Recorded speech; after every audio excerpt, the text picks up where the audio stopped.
दें, इस प्रशिक्षण शिविर में बीजेपी का वरिष्ठ नेतृत्व विधायकों से कई मुद्दों पर चर्चा करेगा। इस दौरान पार्टी पदाधिकारी भी मौजूद रहेंगे। वहीं ये पहला मौका होगा जब कांग्रेस छोड़कर बीजेपी में आए विधायक और मंत्री भी ऐसे बड़े प्रशिक्षण वर्ग में शामिल हो रहे हैं।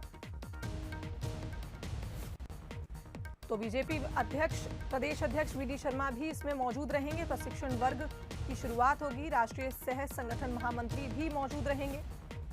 तो ये पहला मौका होगा जब कांग्रेस छोड़कर बीजेपी में आए विधायक और मंत्री भी ऐसे बड़े प्रशिक्षण वर्ग में शामिल हो रहे हैं। तो उज्जैन में आज से 2 दिवसीय प्रशिक्षण वर्ग की शुरुआत होगी, जिसमें बीजेपी के बड़े नेता और विधायक शामिल होंगे।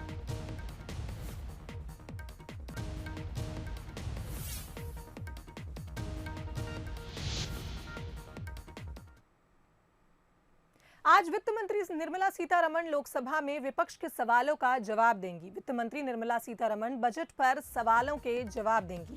आज की कार्रवाई में पूरे सवालों को लिया जाएगा। वहीं इसके साथ ही संसद के बजट सत्र का पहला चरण आज संपन्न हो जाएगा। बजट सत्र का दूसरा चरण 8 मार्च से 8 अप्रैल तक चलेगा। तो विपक्षियों के सवालों पर निर्मला सीतारमण जवाब देंगी। सत्र के दौरान हंगामे के भी आसार हैं। वहीं आज बजट सत्र का पहला चरण संपन्न हो जाएगा। वहीं दूसरे चरण की बात की जाए तो 8 मार्च से बजट सत्र के दूसरे चरण की शुरुआत होगी।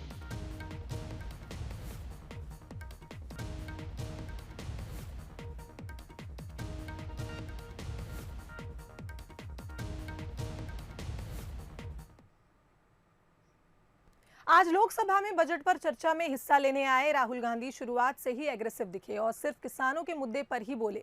22 मिनट के अपने भाषण में राहुल गांधी 20 मिनट कृषि कानूनों के इंटेंट और कंटेंट पर बोलते रहे। इस दौरान 8 बार हंगामा भी हुआ।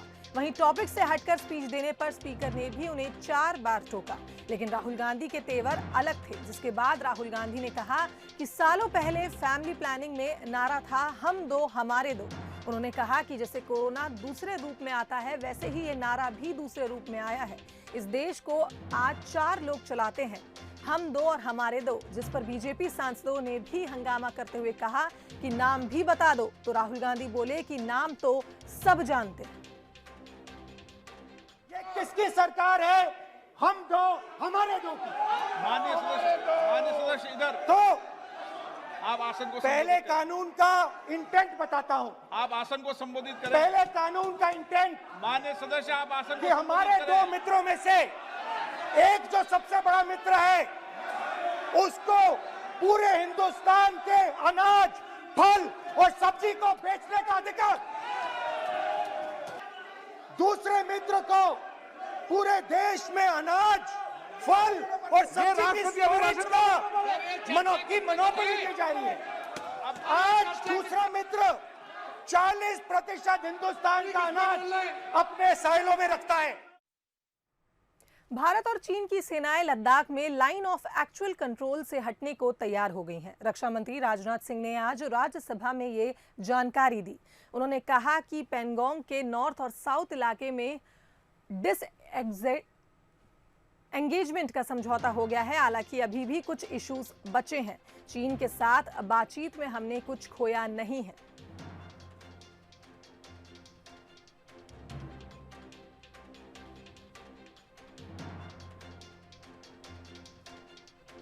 सभापति महोदय, मुझे सदन को यह बताते हुए खुशी हो रही है कि हमारे इस अप्रोच तथा सस्टेन्ड टॉक्स के फलस्वरूप चीन के साथ पैंगोंग लेक के नॉर्थ एवं साउथ बैंक पर डिसएंगेजमेंट का समझौता हो गया है। और इस बात पर भी सभापति महोदय इस बात पर भी सहमत हो गई है कि पैंगोंग लेक से पूर्व पैंगोंग लेक से पूर्ण डिसएंगेजमेंट के 48 आवर्स के अंदर सीनियर कमांडर स्तर की बातचीत हो तथा बाकी बचे हुए मुद्दों पर भी हल निकाला जाए। सभापति महोदय, पैंगोंग लेक एरिया में चीन के साथ डिसएंगेजमेंट का जो समझौता हुआ है, उसके अनुसार दोनों पक्ष फॉरवर्ड डिप्लॉयमेंट को phased, coordinated and verified manner में हटाएंगे। चीन अपनी सेना की टुकड़ियों को नॉर्थ बैंक में फिंगर 8 के पूरब की दिशा की तरफ रखेगा और इसी तरह भारत भी अपनी सेना की टुकड़ियों को फिंगर 3 के पास अपने permanent base Dhan Singh Thapa post पर रखेगा। कांग्रेस महासचिव प्रियंका गांधी वाड्रा ने मौनी अमावस्या पर्व पर बेटी मिराया के साथ धार्मिक नगरी प्रयागराज के संगम में डुबकी लगाई। उन्होंने हाथ में रुद्राक्ष की माला भी पहनी हुई थी। हूबहू अपनी दादी इंदिरा गांधी की तरह उन्होंने मंदिर में पूजा पाठ भी की। संगम में नाव पर सवार होकर दर्शन भी किए, लेकिन इसी डुबकी ने एक नई राजनीतिक बहस छेड़ दी है। ये डुबकी सियासी तब और हो जाती है जब आने वाले वक्त में चुनाव होने हों। बीजेपी ने हिंदुत्व का झंडा उठाकर लगभग पूरे देश को भगवा रंग में रंग दिया है। वहीं देश की सबसे बड़ी सेक्युलर पार्टी कहलाने वाली कांग्रेस हाशिए पर है। ऐसे में प्रियंका की डुबकी कांग्रेस के लिए कितनी फायदेमंद साबित होती है, ये तो आने वाला वक्त ही बताएगा।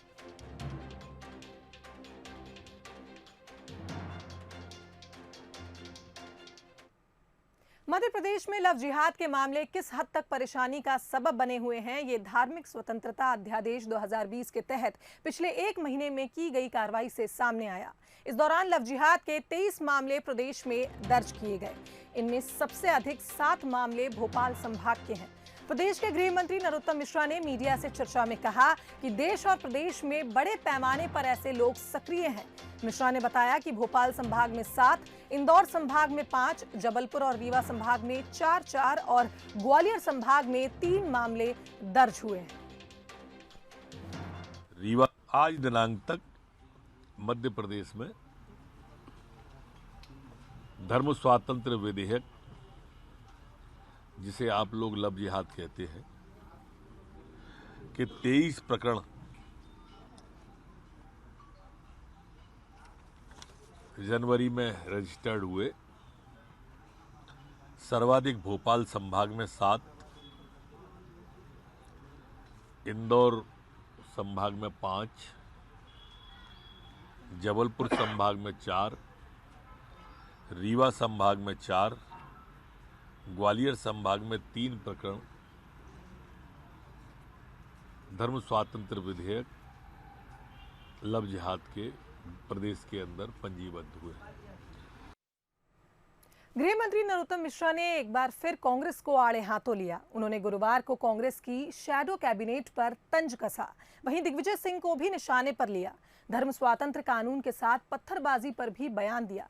वहीं कंगना रनौत को धमकी देने के सवाल पर उन्होंने कहा कि सरकार कंगना के साथ है। धर्म स्वातंत्र विधेयक के 23 प्रकरण जनवरी में रजिस्टर्ड हुए।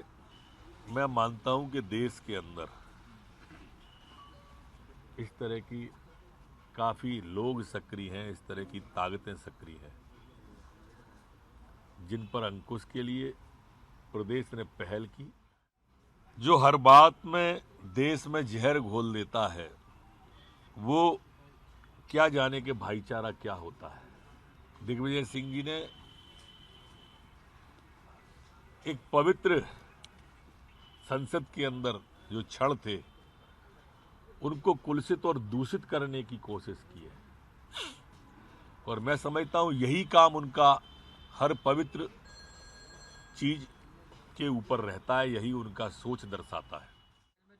देखो, आप मंत्रिमंडल तो बना नहीं पाएंगे आने वाले 15-20 साल में, और दल भी दूसरा आएगा। अब जब आएगा, ये तो कांग्रेस तो नहीं आ रही कभी सरकार में मध्य प्रदेश में, तो शैडो मंत्रिमंडल ही बना सकते हैं। अब वही उनने बनाया है। ऐसे कह के अपने मन का धन तो कर ही सकते हैं, इतनी भी क्या जाति करना। किसी भी राष्ट्रीय संपत्ति को, प्रांतीय संपत्ति को, सार्वजनिक संपत्ति को नुकसान पहुंचाने का किसी को भी अधिकार नहीं है। और इसलिए प्रदेश के अंदर इस तरह के कानून पर विचार हो रहा है कि इनसे सख्ती के साथ निपट के वसूली की जाए। इंदौर नगर निगम चुनाव के लिए कांग्रेस ने अपने उम्मीदवार के नाम का ऐलान बड़े जोर शोर से किया, लेकिन इस दौरान पूर्व मंत्री और नगर निगम प्रभारी विजय लक्ष्मी साधो के दिए एक बयान से विवाद छिड़ गया है। साधो ने कहा कि क्या वजह रही कि जो इंदौर कांग्रेस का गढ़ हुआ करता था, वो पिछले 20 साल से जीत के लिए तरस गया। इसके बाद साधो ने इंदौर की मेयर रही मालिनी गौड़ को लेकर विवादित बयान दे दिया। साधो ने कहा कि मालिनी गौड़ विधायक भी हैं, लेकिन उन्हें विधानसभा में कभी इंदौर के मुद्दों को रखते नहीं देखा। साधो ने कहा कि इंदौर की जनता पर तरस आता है कि एक गूंगी गुड़िया को इंदौर का मेयर बनाया गया। मुझे आश्चर्य होता है इंदौर के ऊपर कि आपने जो महापौर को चुनाव जिताकर भेजा, मेरे साथ अभी वो हम लोग के साथ विधानसभा में हैं। बहुत ज्यादा लंबा मुझे समय नहीं हुआ उनको देखने सुनने का। इंदौर जैसी आर्थिक राजधानी में विधायक बनना, महापौर बनना और इंदौर की बातें विधानसभा में नहीं रखना और इंदौर की बातें लोगों के बीच में नहीं रखना, ये बड़ा आश्चर्य होता है। और एक गूंगी गुड़िया को आपने विधायक और महापौर के रूप में रखा है, ये मुझे इंदौर की जनता के ऊपर तरस आता है कि आपने कैसे व्यक्तित्व को इंदौर की बागडोर संभालने को दी है। वहीं इस बयान के बाद बीजेपी हमलावर हो चुकी है और अब बीजेपी ने साधो से माफी मांगने की मांग की है। बहुत ही दुर्भाग्यपूर्ण है, एक महिला द्वारा एक महिला का ऐसा अपमान, ये बहुत दुर्भाग्यपूर्ण है। कांग्रेस को और विजयलक्ष्मी साधो जी को इसके लिए क्षमा मांगना चाहिए। महिलाओं, ये इंदौर है, महाहिल्या की नगरी है।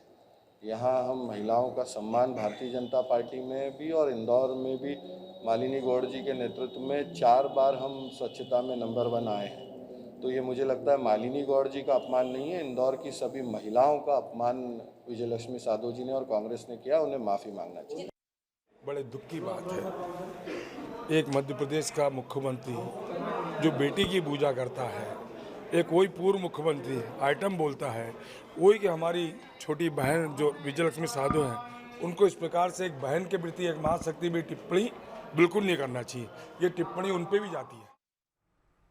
प्रदेश में भले ही नगरीय निकाय चुनाव की घोषणा ना हुई हो, लेकिन कांग्रेस ने अपने पहले मेयर प्रत्याशी की घोषणा इंदौर से कर दी है। कांग्रेस ने विधायक संजय शुक्ला को इंदौर से मेयर का प्रत्याशी बनाया है। हालांकि आलाकमान से पहले ही हरी झंडी मिलने के बाद वे पिछले 2 महीने से लगातार जनसंपर्क कर रहे थे, लेकिन उनके औपचारिक रूप से ऐलान के बाद अब बीजेपी पर भी प्रत्याशी चयन का दबाव बढ़ गया है। घोषित महापौर संजय शुक्ला। विधायक संजय शुक्ला को मेयर पद का प्रत्याशी घोषित कर कांग्रेस ने इंदौर में नगर निगम चुनाव का बिगुल फूंक दिया है। हालांकि शुक्ला का नाम कांग्रेस पहले ही तय कर चुकी थी और वो पिछले 2 महीने से संपर्क में जुटे थे। इसी संपर्क के दौरान कुरान की शपथ दिलाने वाला वीडियो भी वायरल हुआ था, जो सियासी बवाल की वजह बना। बहरहाल कांग्रेस का दावा है कि शुक्ला कांग्रेस नेताओं की नहीं बल्कि जनता की पसंद है। निश्चित रूप से आप मानना कि संजय शुक्ला जी महापौर भी बनेंगे, परिषद भी कांग्रेस की बनेगी, क्योंकि जो 20 साल से जो भारतीय जनता पार्टी का जो भ्रष्टाचार, गुंडागिरी, जो आतंक नगर निगम में मचा रखा था, उसके खिलाफ में जनता इस बार कांग्रेस के पक्ष में है और कांग्रेस को वोट देगी और कांग्रेस की परिषद बनाएगी, कांग्रेस का महापौर संजय शुक्ला को बनाएगी। कांग्रेस नेताओं के दावे तो ये भी हैं कि बीजेपी को मेयर पद का प्रत्याशी नहीं मिल रहा है, इसलिए चाहे वो कैलाश विजयवर्गीय को फिर से मैदान में उतार सकती है, मगर इस बार वो हार जाएंगे। मैंने कहा कि बीजेपी को उम्मीदवार नहीं मिल रहा है, भाई नहीं मिल रहा है तो कैलाश बाबू को लड़ाना, उनको लड़ा दो, हो ही जाए इस पार उस पार एक बार। सज्जन वर्मा ने तो पुरानी सियासी अदावत के चलते बयान दे दिया, मगर संजय शुक्ला जानते हैं कि सियासत में सभी का साथ जरूरी है, इसलिए खुद को कैलाश विजयवर्गीय का दूसरा बेटा कहने से गुरेज नहीं किया। हालांकि बीजेपी ने तंज कसने में जरा भी देर नहीं की। जी बहुत वरिष्ठ हो चुके हैं और सीनियर हो चुके हैं, राष्ट्रीय नेता हो चुके हैं, वो यहाँ नगर निगम के लोग काम करने आएंगे, क्योंकि नगर निगम में वो उनका बेटा चुनाव लड़ेगा, क्यों उनका बेटा आज विधायक भी है, वो दूसरा बेटा मैं हूँ, उनको मुझे आशीर्वाद देंगे, क्योंकि भाई इंदौर में बेटों का काम होना चाहिए और बच्चों का काम करना चाहिए। जैसे ताई से चाबी, सेठी से चाबी ताई ने ली थी, वैसी चाबी मैं इंदौर के आते कैलाश जी से बोलूँगा कि हम कांग्रेसी हो, जो युवा लोग उनको काम करने का मौका दिया, जैसे उन्होंने अपने बेटों को मौका दिया, वैसे मैं भी उनका बेटा हूँ, हम कांग्रेस के लिए काम करके दिखाएंगे। ये आपको एक बात बता दूं उनको मैं, हमारे पास इतने प्रत्याशी, उनके पास तो एक होगा, हमारे पास लाइन लगी है। कैलाश जी तो हमारे देश के नेता है और जनता को मालूम है कि तीसरी वो सरकार जो नगर की सरकार है वो रोजमर्रा की जिंदगी में बहुत महत्वपूर्ण है, इसलिए जिसकी केंद्र में सरकार होगी, राज्य में सरकार होगी, उसी की यदि नगर की सरकार होगी तो विकास की गाड़ी ज्यादा तेज चलेगी। भाजपा जीतेगी। इंदौर को बीजेपी का गढ़ कहा जाता है। 20 साल से कांग्रेस यहां मेयर का चुनाव नहीं जीत पाई है। कांग्रेस ने शायद इसी को ध्यान में रखते हुए उम्मीदवार के नाम का ऐलान किया है। इंदौर की जनता विधायक को मेयर बनाने में गुरेज नहीं करती, इसलिए कैलाश विजयवर्गीय और मालिनी गौड़ यहां से मेयर बने हैं। अब कांग्रेस ने विधायक पर दांव खेला है। बीजेपी में फिलहाल मंथन का दौर चल रहा है। अब विधायक के सामने विधायक चुनाव लड़ेगा या फिर कोई और, इसके लिए थोड़ा इंतजार करना होगा। निकाय चुनाव में टिकट को लेकर नेताओं के बीच दावेदारी शुरू हो गई है। होशंगाबाद के सोहागपुर में भी टिकट को लेकर कांग्रेस के 2 नेता के समर्थक आपस में भिड़ गए। दरअसल सोहागपुर निकाय चुनाव को लेकर रायशुमारी के लिए पर्यवेक्षक अमित शर्मा आए हुए थे। इस दौरान विधानसभा प्रत्याशी रहे सतपाल पलिया और पूर्व विधायक अर्जुन पलिया के समर्थकों ने संतोष मालवीय पर आरोप लगाए, जिसके बाद दोनों पक्ष में विवाद हो गया। वहीं विवाद के बाद पर्यवेक्षक अमित शर्मा का कहना है कि इस प्रकार की कोई घटना नहीं हुई है, सभी अपनी दावेदारी कर रहे हैं।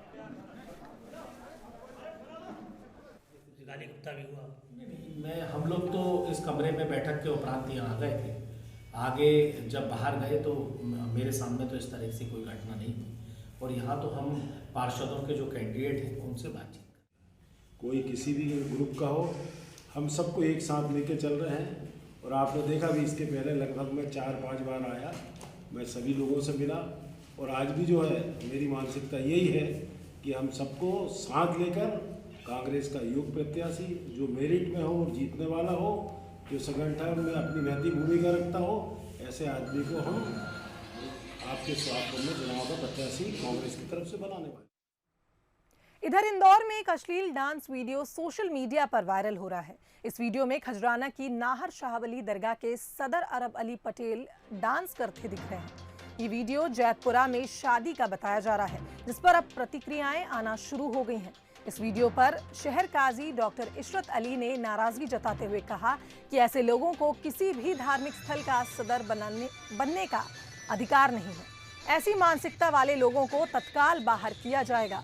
उधर बीजेपी प्रदेश प्रवक्ता उमेश शर्मा ने भी सदर अरब अली पटेल को तत्काल पद से हटाने की मांग की।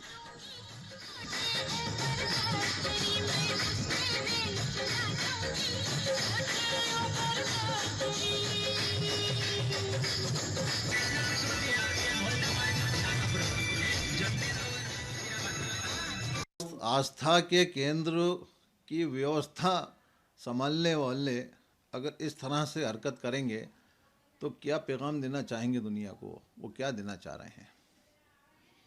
वो बिल्कुल वो किसी काबिल जो है कि बर्दाश्त काबिल नहीं है इस तरह की घटनाएं, इस तरह के लोग, इस तरह की सोच, क्योंकि ये कोरा कोरा श्रद्धा का केंद्र है, अकीदे का केंद्र है और यहाँ पर इस तरह की मानसिकता के लोग कतई तौर से नहीं होना चाहिए।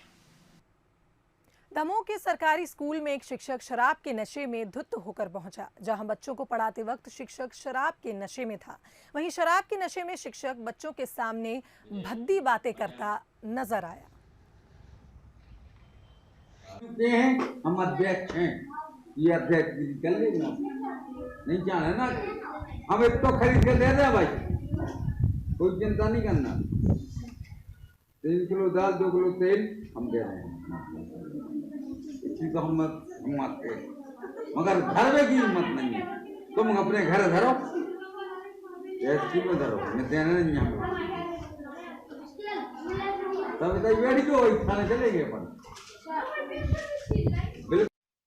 मैंने उसका बड़ा सूक्ष्म अवलोकन किया, क्योंकि मैं डिस्ट्रिक्ट के सभी शिक्षकों को नहीं जानता और ये चेहरा किसका है इसका सत्यापन कराने के लिए, इसकी जांच के लिए मैं विकासखंड शिक्षा अधिकारी हटा से अभी बात करता हूं और अगर ये सत्य वीडियो है तो निश्चित उस संबंधित शिक्षक पर हमारे इस कार्यालय से अनुशासनात्मक कार्रवाई की जाएगी।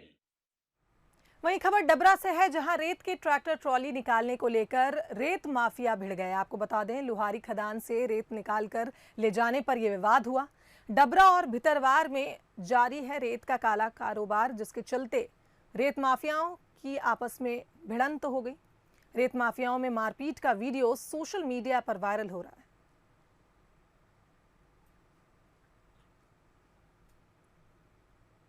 शामगढ़ में बंसल न्यूज की खबर का असर हुआ है। यहां एसडीएम ने नायब तहसीलदार को कारण बताओ नोटिस जारी किया है। दरअसल महिला किसान ने राष्ट्रपति और प्रधानमंत्री को पत्र लिखकर हेलीकॉप्टर के लिए लोन और लाइसेंस देने की मांग की थी। महिला किसान का आरोप था कि खेत तक पहुंचने के रास्ते पर दूसरे किसान ने कब्जा कर रखा है। ये किसान महिला का रास्ता रोकने के लिए गड्ढे कर देता है। करीब 20 साल से महिला किसी तरह से अपनी खेती कर रही है। वहीं समस्या के निदान के लिए महिला ने कई बार स्थानीय प्रशासन से न्याय की गुहार लगाई, लेकिन उसकी सुनवाई नहीं हुई। ना तो तहसीलदार और ना ही जिला कलेक्टर ने इस पर गौर किया।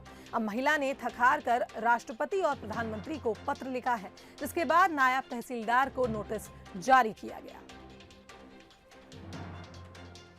सर, मैंने बहुत सरकारी अधिकारियों को आवेदन दे चुका हूं, कलेक्टर साहब तक, तो हमारी कोई सुनवाई नहीं होने के कारण मुख्यमंत्री प्रधानमंत्री को आवेदन दिया है कि हेलीकॉप्टर दिया जाए।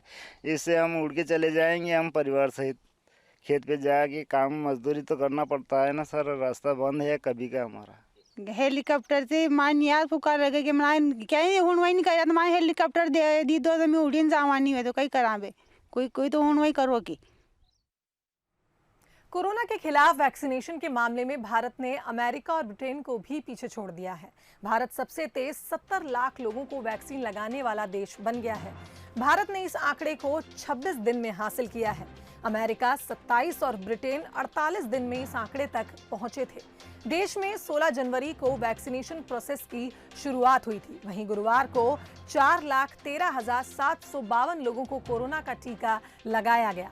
अब तक 74 लाख लोगों को वैक्सीनेशन दिया जा चुका है। वहीं इनमें से 57 लाख हेल्थ केयर और 16 लाख फ्रंटलाइन वर्कर्स शामिल हैं।